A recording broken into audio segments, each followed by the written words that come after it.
Montgomery did not speak to the media afterwards. You could obviously feel for him, but I think Aaron Rodgers said it best. That play didn't lose the game, but it definitely took away our chance to win it because you want to put the ball in Aaron Rodgers' hand at the end, give that Packer team a chance to win it. Cece, what was your reaction to the Packers' loss to this Rams team? Well, first, as far as Ty Montgomery, I don't feel for him because he's got a job to do. And you have to play the game out in real time. If you're following this game, you know that Green Bay has outplayed the Rams. Now, he's no great kickoff returner. And you have to know the kicker. Zuerlein is a kicker. He kicks the ball high. He's got a powerful leg. This ball's not coming out. They got an undersized special teams. They cover the ball. They got 3 guys inside the 20. Forget about the fumble. So just knowing time, possession, knowing what the game is, knowing who you're going against. He's no great returner trying to say that, oh, he wanted to make a play. This is not the time for him to make that play. To your point, C, this is a very bad play if he doesn't fumble.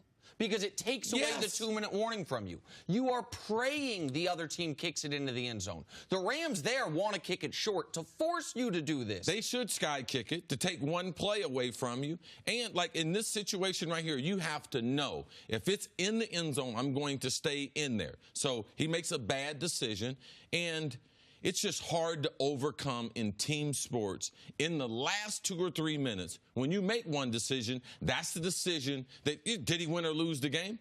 No, but it was one of the most monumental decisions, and you have to be able to support Aaron Rodgers. You have to know what was going on in the game. Everyone knew the Packers are going to come back. I don't know what forced him to think that he had to get involved in the storyline. I feel like the Packers, once Greg Zuerlein makes that field goal, I feel like the Packers are favorites, even though they're down 2.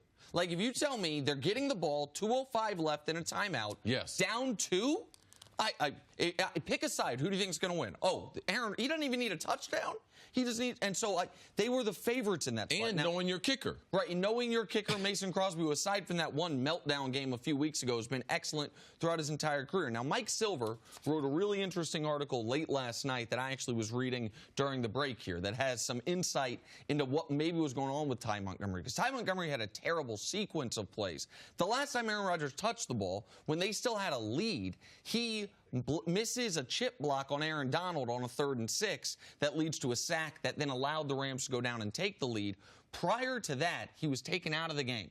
And according to Mike Silver's article, was throwing a bit of a tantrum on the sideline because he was upset he was taken out of the game. They put him back in on the 3rd and 6. He misses the block, and then he has this opportunity to just do the smart thing and take a knee and doesn't do it. But this is something, the Rams' 2 biggest plays yesterday, and this is what makes you a great team. Their offense was not outstanding yesterday. Their defense was good in moments, but not great. And you said last week, see, it's no longer offense, defense, special teams, a third. The game has changed too much. Yes. I would argue it's almost like 55% offense, 35% defense, and 10% special teams these days. And that adds up to 100, I promise. The biggest play on special teams, the biggest play in the game prior to this one was also a special teams play.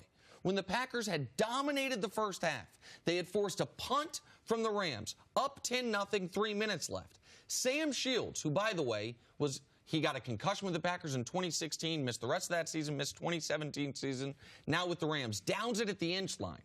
That leads to a safety, which then leads to the Rams getting the ball back. Instead of being 13-0 at the half, maybe 17-0 at the half, at least 10-0 at the half.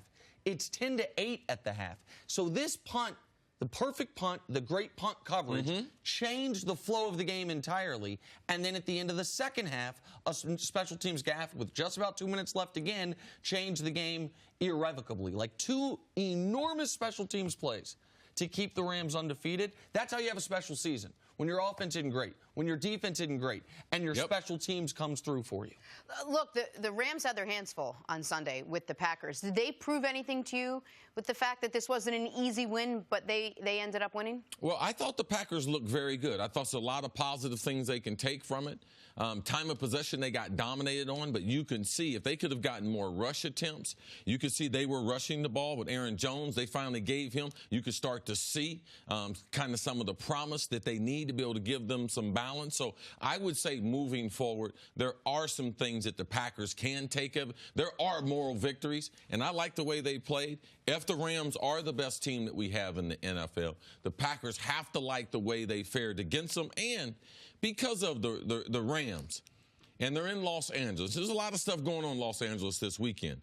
But the Packers basically had home field advantage in the L.A. Coliseum. Now, to me, that was very, very strange. So as you move forward, right now the Packers aren't in the playoffs. But if they were to go to your stadium, the Packers travel so well. Like, that's what I take from it. Like, if we go on the road, if they had to come back to L.A., I don't think the Rams would want to see the Packers again. Listen, the Packers can beat anybody. It's why I thought it was so ridiculous they were 9.5-point underdogs.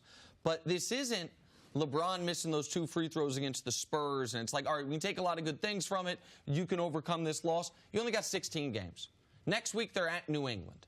2 weeks later, they're at Minnesota. The week after that, they're at Seattle. The Packers, they already had a tie early in the year against Minnesota that should have been a win. Like, there's only so many opportunities in a 16-game season. Yeah, I do believe their ability to run the football and having a couple of young receivers emerge, those things will have tremendous carryover for the Packers. If they can duplicate that style, all right, they're going to be a playoff team right now outside the playoffs. And, Jenna, to your point on the Rams, the Rams yesterday, their quarterback was not one of their most important players. Like, Gurley was amazing. Aaron Donald had another 2 sacks. Their coach made adjustments in the second half.